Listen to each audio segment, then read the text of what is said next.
Welcome back. Now, entrepreneur and property mogul Mike Nkuna plans to build a 5 billion rand smart city in rural Limpopo. So far, he has completed the first phase of Nkuna City with a 20 square meter shopping center. He joins me now. Mr. Nkuna, thank you so much for your time and thank you for joining us. And thanks very much for inviting me, and thanks very much for you to have, invited me to come and share my story with you.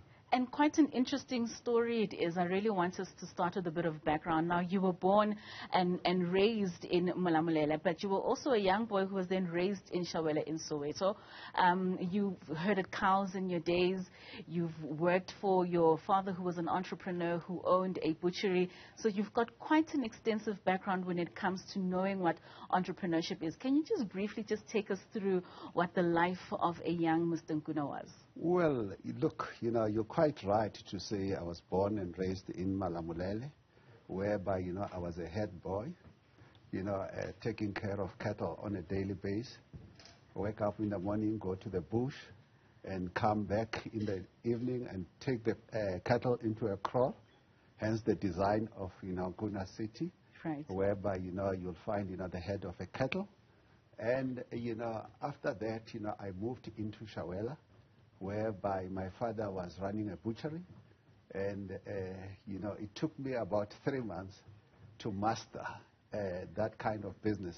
Because, you see, when you are a visionary and an entrepreneur, it's quite easy for you to catch up and understand business. So that's how, I came about. Now, one of the interesting stories for me is back in 1983, where it all started for you as a businessman. You acquired a piece of property in Soweto, which you bought with a loan that you got for 100,000 rands. And then a petroleum company came to you and said they wanted you to sell them the land. And then you made another proposal to them in terms of what you wanted to develop on that land. They gave you an offer. You went to their competition. They gave you a different offer, and you went back to them with an even higher offer. How easy or how difficult was it to do business? Well, especially in that political landscape. What surprised me is that, you have already taken what you're supposed to ask me. So you are ahead of me. But be as it may, what you have said is quite, true. And by the way, as you are aware that, black people were not owning houses.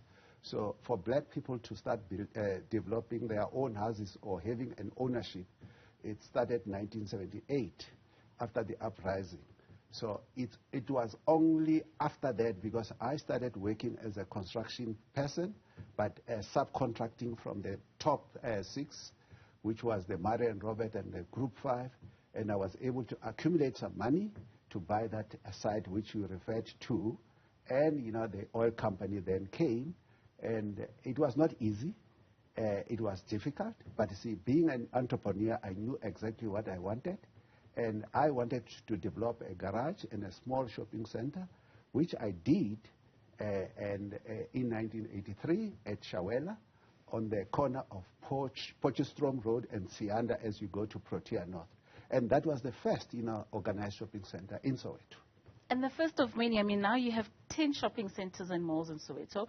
You've got franchises in many other petroleum stations that are in Soweto and across the country as well. How easy or how difficult has this journey been, especially being a young person who was raised in the rural areas of Limpopo and then becoming this entrepreneur who now has an honorary doctorate from the University of Johannesburg for being one of the most successful commercial and retail property developers in the country? Well, look, let me correct one aspect. The 10 shopping center, it's not Soweto only. Yes. It's across the country. All right? So it's an indication that, where there's a will, there's a way. I wanted to perfect in that aspect because, you see, the retail development or property development was dominated by white people. And I said, I wanted to be counted amongst the best. Because, you see, in most cases, most business people, you find that, they don't have, an area where they have started. And if you want to distinguish, a businessman, you must know how he started, like you are explaining, and how he built the business. Because, you see, you don't wake up tomorrow and having built, a business that is a multi-billion without having a track record. So I wanted to set up that pace so that, I can become a true role model to the younger generation. Because, the younger generation, they want to see and understand the story so that, you can inspire them, so that, they can say, we can also do it. Certainly an inspiration you are. You made mention in one publication with regards to looting, that in 1976, when black people looted, they did not loot black-owned shops. Yes. In the course of apartheid and boycotting certain white-owned stores. Yes. But the 2021 July unrest was quite a different story, where we saw looting happening throughout, all around, regardless of who owned what shops. What's your take on that stance in terms of where we are now as a country? And some of your own malls were looted during the time. Yes. How was that recovery process for you?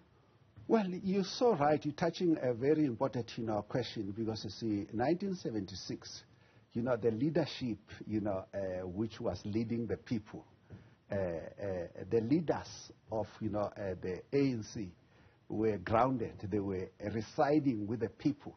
So they were able to direct people to do the right thing. Currently, where we are now, the leaders, they've moved from where the people are, and they're residing somewhere else. And what it means that, the leadership that, we had 76, they were true leaders.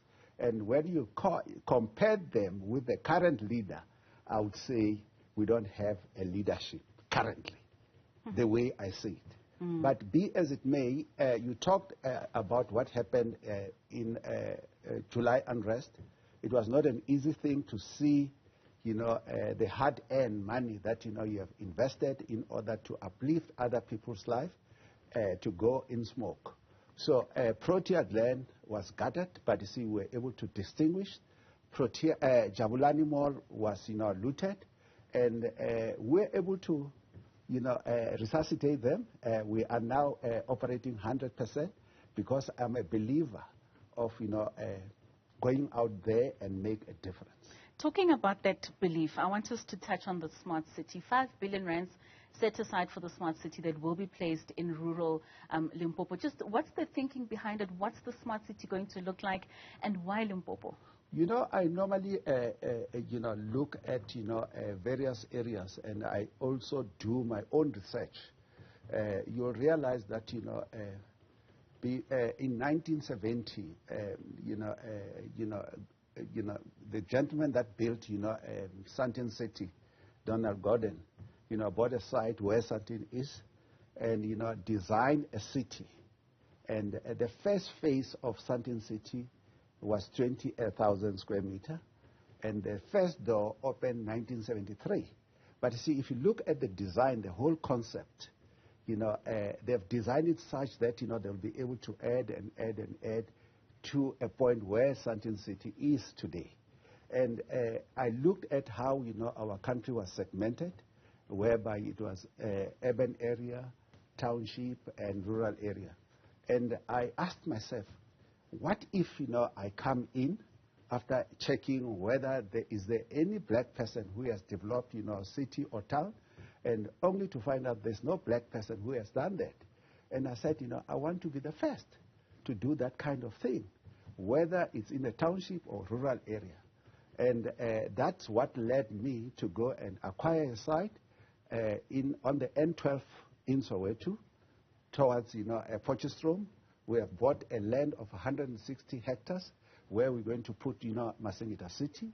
I also bought a land in Limpopo, in Kuzana, where we bought a land of about 130 hectares. And we then came with a concept, which, it's going to start with a retail development, same way that, Sandton started. But you see, what we have done in that concept, we created, the industrial area, government offices. We created, a space where we're going to have a satellite university. We created a space where we're going to do a hotel and conferencing. Also Resi, not, RDP houses or social houses, because when you want to build a city, Donald Gordon wanted, people to go and buy, beautiful houses and expensive houses. So you have to bring a combination of that. And obviously, when I was putting that plan, there was this need that, you'll need the support of government. Because, you see, government comes with, the bureaucracy of approving certain things and the bureaucracy of bringing the bulk infrastructure, because the bulk infrastructure is a competent of government. Because at the end of the day, government comes in and wants to get, the rates and taxes and other, things that comes with it. Mm. So when you look at that, it's not going to happen one day. It's going to happen organically. Most certainly, Mr. Nkuna. Unfortunately, we have run out of time. But thank you so much for joining us, and thank you for your contribution to the economy in terms of how you're helping to build South Africa and everything that you're bringing to us. Thank you for that, and thank you for joining us. Thanks very much. You're welcome.